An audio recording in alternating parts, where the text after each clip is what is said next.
Hey guys, welcome back to the channel. So we have patch note 4.0.0 for Warcraft Rumble. So we have even more news that are coming out to the game, or more content that is coming out to the game with the release of Season 3. This patch note was supposed to come out the 24th, but I think they had some technical issues, so maybe the patch note might be out when you guys see this video, or maybe it's going to come out in just a few hours or a few days. But anyway, we have the patch note, so we are going to break it down together, and I am very excited, guys. I've heard a lot of good stuff from it. I haven't read it completely. I've kind of skimmed through it, and quickly I saw some good stuff. So quickly, let's go over it and look at the patch note. So patch note for Season 3 and update 4.0.0. So January 21st, this was released. Wait, was that released on January 21st? Or was that supposed to be releasing on January 21st? Anyway, flow into the New Year's with Season 3 featuring our newest Blackrock leader, Emperor Thaurissan, and 2 new emotes. So, guys, Emperor Thaurissan is already out in the game with the new season. So, if you guys are looking for more information on Emperor Thaurissan, make sure to go watch my last 2 videos. So, my last video is a deck with Emperor Thaurissan, and the video before that is a video explaining everything coming with Season 3, or everything that was announced for Season 3, and an explanation of how Emperor Thaurissan works. So if you guys are looking for all of that information, make sure to look at my last 2 videos. But yeah, won't go too much into Emperor Thaurissan here. He's the 3rd Blackrock leader. He has some cool talents. Yeah, let's keep it going. PvP Season 3. Learn more about the new hot-headed leader, Emperor Thaurissan, in your Season 3 article. So there's another article if you guys want to, and there's my videos, obviously. Last season new mini Chimera will now appear in the grid and various troop choices rewards. So yeah, that's if you don't have the Chimera, now you will be able to unlock it via the grid. Yeah. Please note that a larger update with improvement to the PvP modifier will be arriving in a separate update earlier next week. Okay, so do we have the other update as well? Do we have the other update as well? Maybe we'll get another patch note update shortly. Okay, early next week. So I guess that would be on January. What if I look at my calendar? Probably the 29th or 30th, something like that. That would be Monday or Tuesday of next week. All right. As a result, player will notice some PvP modifiers changing shortly after beginning of Season 3 in order to accommodate this new structure. Rest assured, any progress made this week before the change occurs, we will not be lost. Okay, I guess that's just straightforward.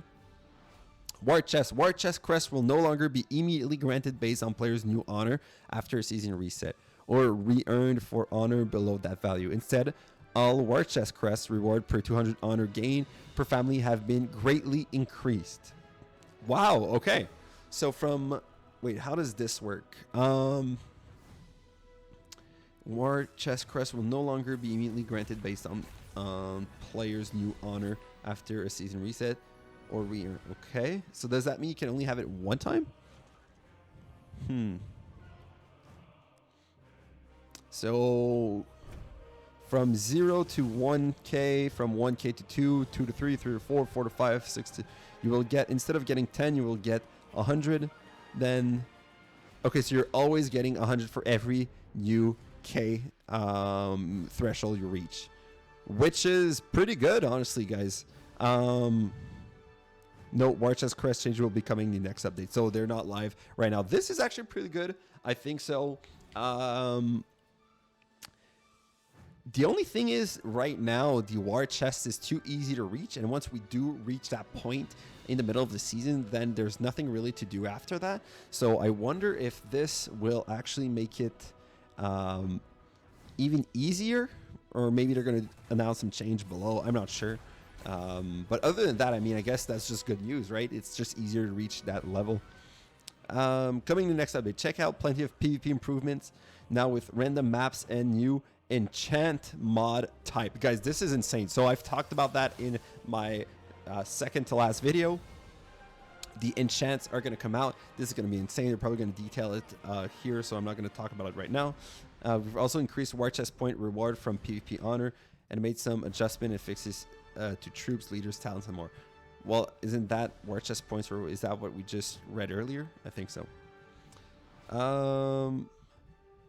Maps. Okay.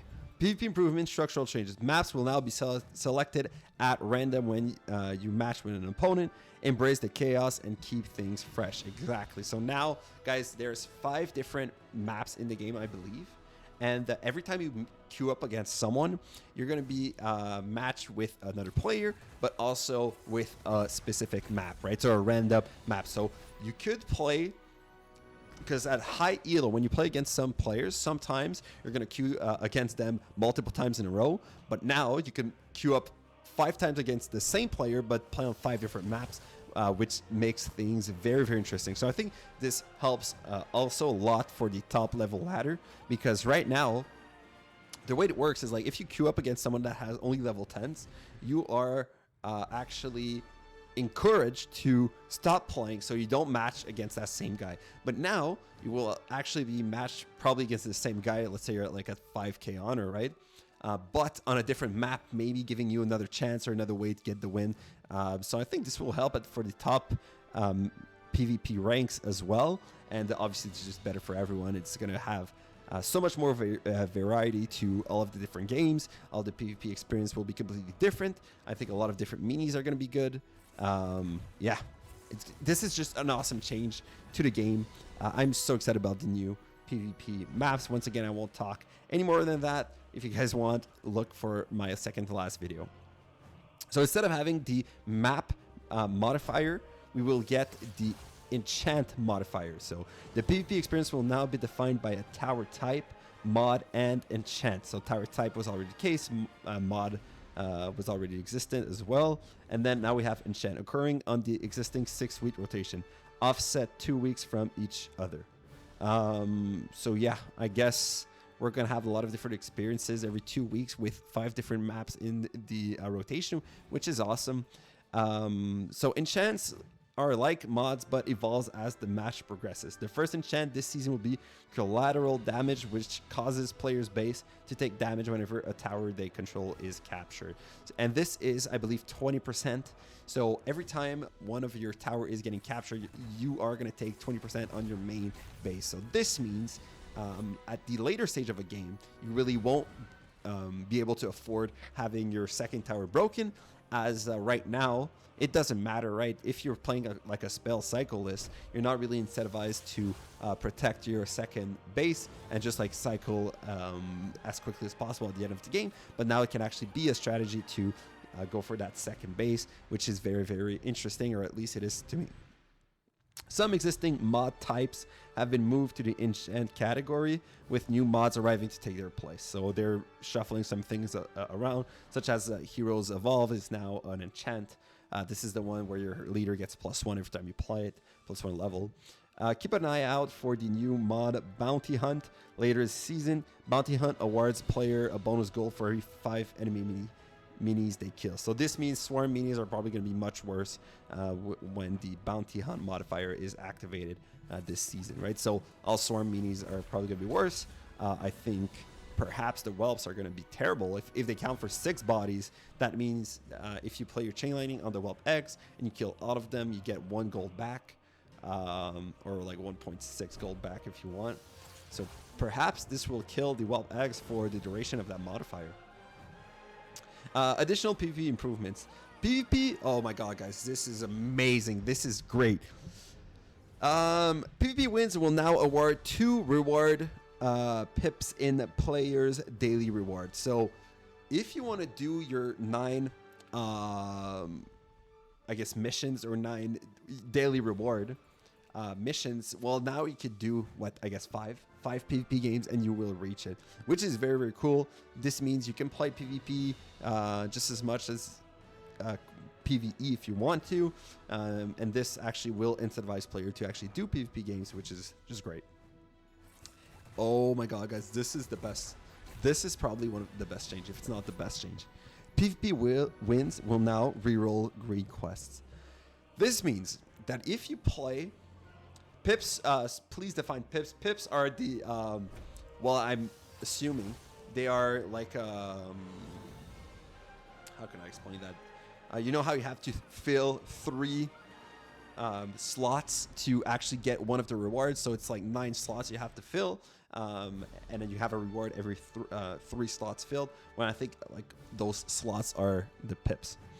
PvP wins will now reroll green quests. So guys, this means that now the best way to grind is to play PvP, reroll your quest to like blue or purple, play that quest, go back to PvP once it's a green quest, and do that cycle over again. You'll get much more reward. So this is awesome. Incentivize players to play PvP. This is just great. We're gonna have more players in PvP. This is just fantastic. I'm so excited for that. Players will earn slightly more honor if the leader being played is below the average honor of their top 3 leader. So you will get more if you're not playing one of your top 3. Or if your leader has fallen below that leader's peak honor for the current season. So you will get more honor if you're below your peak. That's awesome. And or has won several matches in a row and is considered to be on a win streak. Dude, so win streak means you're gonna get more honor. This is awesome. This is an awesome change as well. Oh my god, this is a good change. Dude, PvP is getting a lot of good improvement. I think PvP is gonna be in a great position. Great position once this patch actually releases. So what is a win streak? Is it like immediately at 2 or maybe at 3 it does it only count at 3, 4? And like my other question, I guess, would be, do you get more honor the further you are in a win streak? I guess that's a good point, right? We have to know. But these are still awesome changes. I am very excited. What doesn't matter what that means. It's got to be positive, right? It means more honor if you are on a win streak. Treasure chests will now spawn 15 seconds after matches begin, rather than immediately giving players some time to contest. Oh my god, Alterac Valley will be fun? Maybe Alterac Valley will be fun?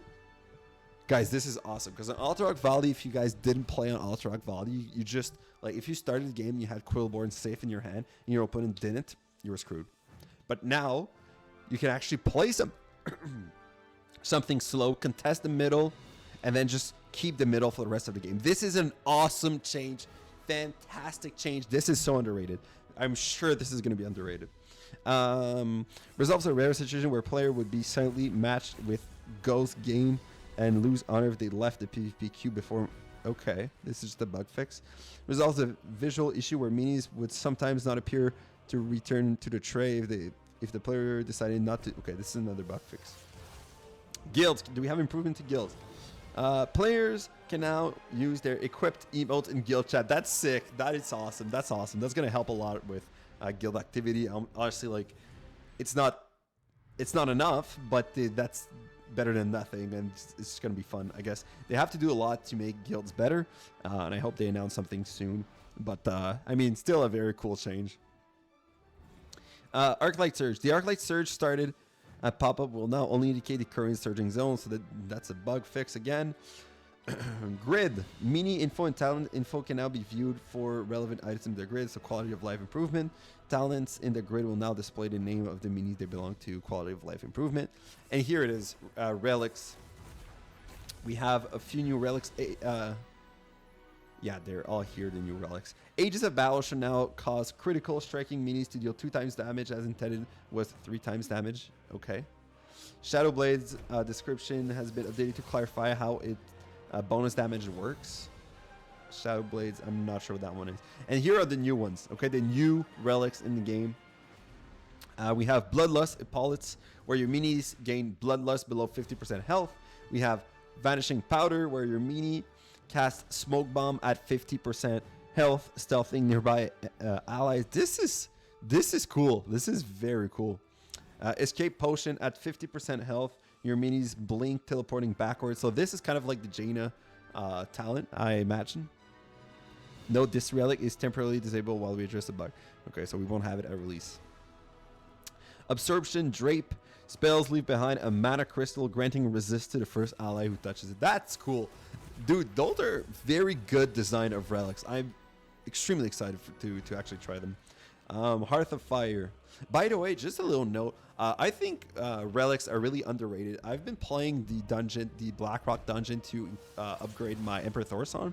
And I've actually played with a lot of very fun relic. And this made the experience so much more fun for me. So I think just having like new relics that are very fun are actually going to make the dungeon experience better. But don't know if that's enough, but still, I think it will help for sure. And then we have a Heart of Fire. On death, your mini leaves behind a Heart of Fire, granting double damage on the next attack to the first ally that touches it. That's cool. That's kind of like an ambush, but not necessarily in stealth. And then Soul Seeds. On death, your mini leaves behind a flower, healing the first ally that touches it. Okay, so a lot of on death do something with these two. And then we have a spell. Okay, that's the one for spell. So all three of them drop something on the ground, which is very cool. More interaction on the battlefield. That's very cool. Oh, leaders. Okay, we have changed to leaders. Baron Rivendare. Baron Rivendare passive skeletons will no longer spawn from under construction towers and meeting stone. Okay, this is a good change. I think this is like another small nerf to Baron Rivendare. It's very annoying when your opponent takes a tower and then your opponent takes a tower and then you try to defend, but then like skeleton spawn and then you're not able to take back your tower. So this should help against that. So yeah, good nerf to Baron Rivendare. Karen should now retain Bloodlust after resurrection via the rebirth talent during the Bloodsport surges. Okay, this is a bug fix, I guess. Emperor Thorson has the Bombard trait. Yay! I guess doesn't change anything. Tyrion's Divine Shield talent should now probably ignore damage from an enemy Drakisath. Bug fix. Angry Chicken using the Walking Crate talent should no longer be immune to Polymorph. I guess bug fix, but I guess that's a nerf. Angry Chicken using the Walking Crate talent should no longer be hit by ranged enemies below them crossing another balance change. Corehound's Guard Dog talent should now deal 50% extra damage as intended was 150% extra damage. Oh wow, I didn't know that. I guess bug fix and a nerf. Gnoll Brute Pillage talent should now properly activate Sneed before Greed bonus. That's the Siege talent, right? So that's why it would work with Sneed. I guess balance change, or I guess bug fix, but also a small balance change or buff. Griffin Rider's Mighty Throw talent should no longer cause her to switch targets sporadically. Yeah, this was weird. The Griffin Rider was sometime switching targets, which is weird. I guess bug fix, it's gonna feel better. Huntress Darnassan Steel talent should no longer grant her unintended +1 range. I was not aware. I was not aware of that. Safe Pilot using the Gnomish Cloaking Device sound will now properly attack while bloodlusted. Oh, that's the bug. Yeah, there was a bug if the Gnomish Cloaking Device was, or Safe Pilot was cloaked and was bloodlusted, then it just wouldn't attack, I believe. That's another bug fix. Spiderling and Plague Farmer have been giving the Elemental trait as intended due to their non-physical damage type. Okay, so because they were dealing like poison damage, they were not considered elemental, but now they are. Everything that is non-physical is elemental now. And then spells. Blizzard's Cold Snap talent should now properly stop enemy movement even when the enemy has a speed buff. Well, this, I mean, helps against gargoyles, but it makes Blizzard better, so I'm not sure how I feel about that. And then Cheat Death. Vampirism talent should now probably trigger when affected minis deal damage to a boss. Okay, well, this is a PvE change. And yeah, I guess that's it. We're probably gonna get another patch note. Is that what they were mentioning earlier? As a result, player will lose some. Okay, I thought they said they were gonna do another one, right? But anyway, guys, this is gonna be it for the patch note 4.0.0. Please tell me how you guys feel about this patch note. I think it's all great changes. Every single time they actually do an update to the game, it's for the better. I know it might not be the quickest updates. Maybe we need more updates quicker. But every time they do an update, it's always better, in my humble opinion. Please feel free to tell me down below what you guys think of this update. Are these good changes, bad changes? For me, I think they are good, but I'm still very excited to discourse that with you guys. Just tell me down below. And other than that, I'm going to say, have a good evening, guys. Have a good day, and I'll see you guys in the next one. Take care, and bye, guys.